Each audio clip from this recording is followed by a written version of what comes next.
Hey everyone, welcome to my another vlog. উপসালায় গত 7 এবং 8 তারিখ পালিত হয়েছে বিশাল এক মেলা। সো কি সেই মেলা এবং মেলা সংক্রান্ত যাবতীয় কিছু থাকছে আজকে ব্লগে। So let's get started.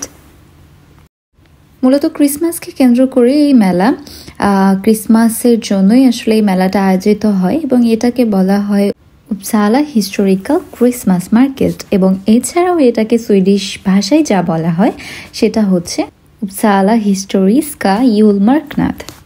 এবং এটি কিন্তু আসলে উপসালা নয়, সুইডেনের পুরো সুইডেন জুড়েই এটি একটি ঐতিহাসিক মেলা, যেটা সুইডেনের বিভিন্ন জায়গায় হয়েছে। মালমোতে হয়েছে, স্টকহোম, গথেনবার্গ, এবং আমি যে উপসালাতে রয়েছে উপসালাতেও পালিত হয়েছে 2 দিন। তো আমি প্রথম দিন যেতে পারিনি, কিন্তু আমি শেষ দিনে গিয়েছি এবং ব্লগটা পুরোটা যদি আপনারা দেখেন তাহলে আপনারা দেখতে পারবেন যে কি পরিমাণে মানুষের ভিড়। অনেক ভিড় ছিল, অনেক মানুষের সমাগম আসলে সেখানে ছিল, এবং ক্রিসমাসকে কেন্দ্র করে প্রতিটি দোকানেই আসলে স্যান্টা এবং ক্রিসমাসকে রিপ্রেজেন্ট করে এমন সব কিছু দোকানে দোকানে আছে। এবং মেলাটার মুখ্য ব্যাপারই ছিল আসলে যেহেতু ক্রিসমাস, সো ক্রিসমাস কেন্দ্রিক সবকিছু হবে, এটাই স্বাভাবিক। আর এই যে ঘোড়ার গাড়িটাতে স্যান্টা বসে, ছোট ছোট বাচ্চারা তাদের ইচ্ছা মতো স্যান্টার সাথে বসে একটা করে একটু করে ঘুরে আসতে পারবে। ব্যাপারটা কিন্তু খুবই মজার।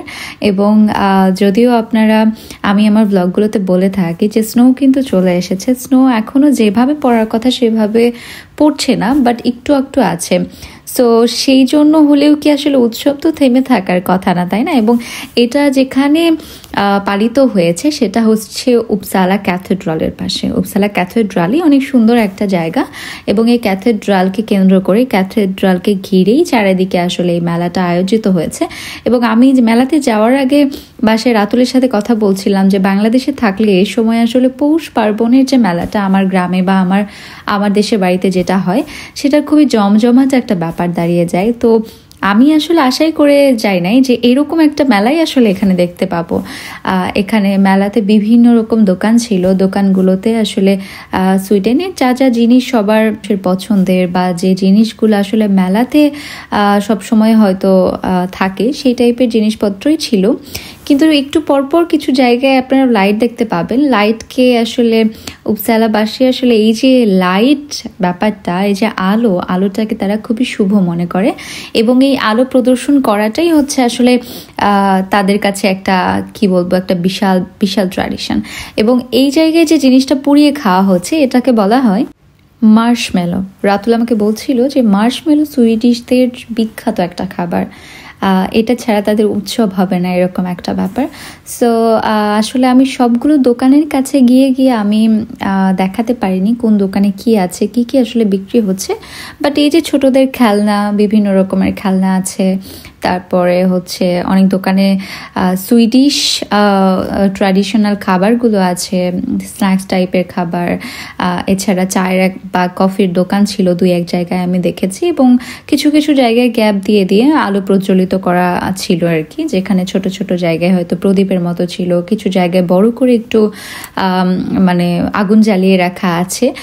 তো আমার কাছে পুরোটা ঘুরে এটাই মনে হয়েছে যে আসলে এই মেলাটা আমার জন্য না, কেননা এখানের কোনো জিনিসই হয়তো আমার কাজে আসবে না বা আমার পছন্দ হওয়ার মতো নয়, কেননা বাচ্চাদের খেলনা এবং সুইডিশরা যেগুলো জিনিস পছন্দ করে সেগুলোই, অর্নামেন্টস থেকে শুরু করে সব আসলে সুইডিশদের পছন্দ হবার মতোই জিনিস। আমার পছন্দ হবার মতো জিনিস আসলে আমি সেখানে পাইনি বা হয়তো পেতামও না। এবং আরেকটা ব্যাপারটাও থাকে যে দেখা যায় যে সবসময় দামের একটা ব্যাপারই থাকে, একটা ছোট্ট হয়তো ইয়াররিং বা ছোট্ট একটা হাতের কাজের কিছু যেটা এত দাম থাকে যে আমি যেটা দেখে আসলে সরে আসি।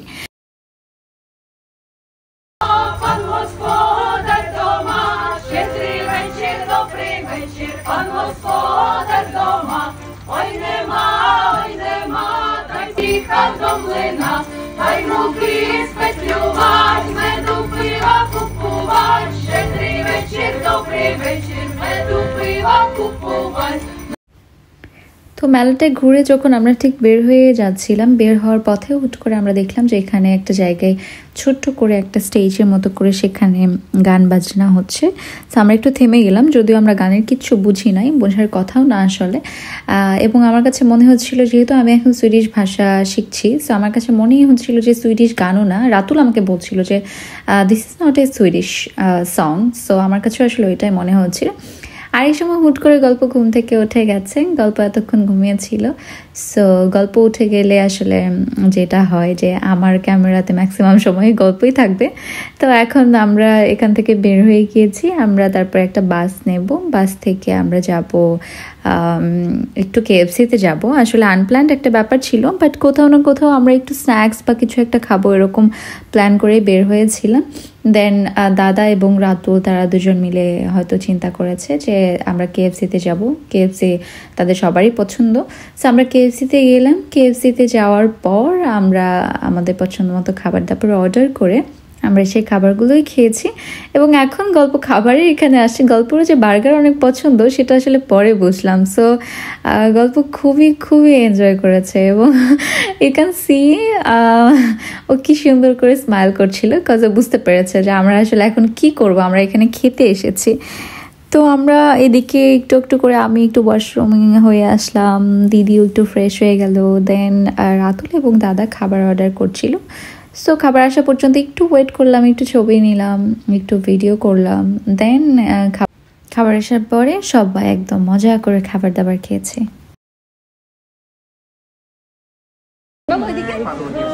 ও তাকায় আছে।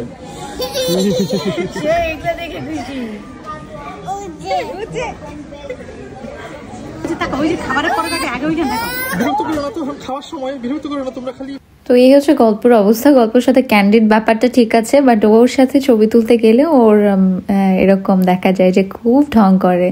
অ্যান্ড কি যে খুশি হয়েছিল বাচ্চাটা, ও মাই গড। ওর সাথে আমার প্রথম বাইরে যাওয়া, বাইরে কোথাও খেতে যাওয়া। সো ও যে এত খুশি খাবার দেখে, এবং বার্গার যে এত পছন্দ করে সেটা আসলে আমি প্রথমবার দেখলাম। এবং গল্প তো আসলে একটা সোনা বাচ্চা।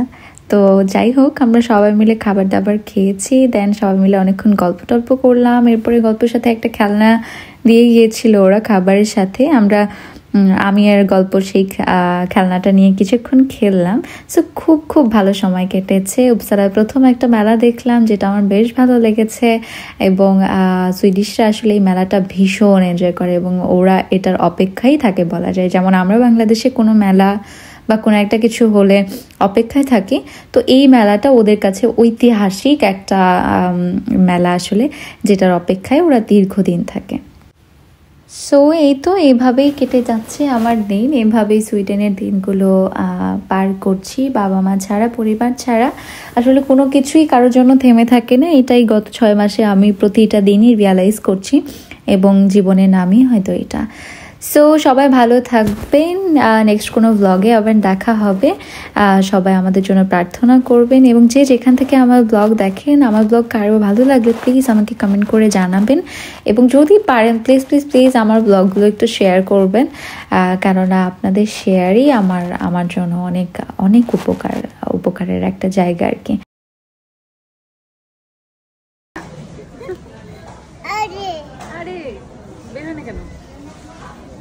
তো এখানে গল্প বুঝতে পেরেছে যে আমরা এখন চলে যাব, আমরা রেডি হচ্ছিলাম।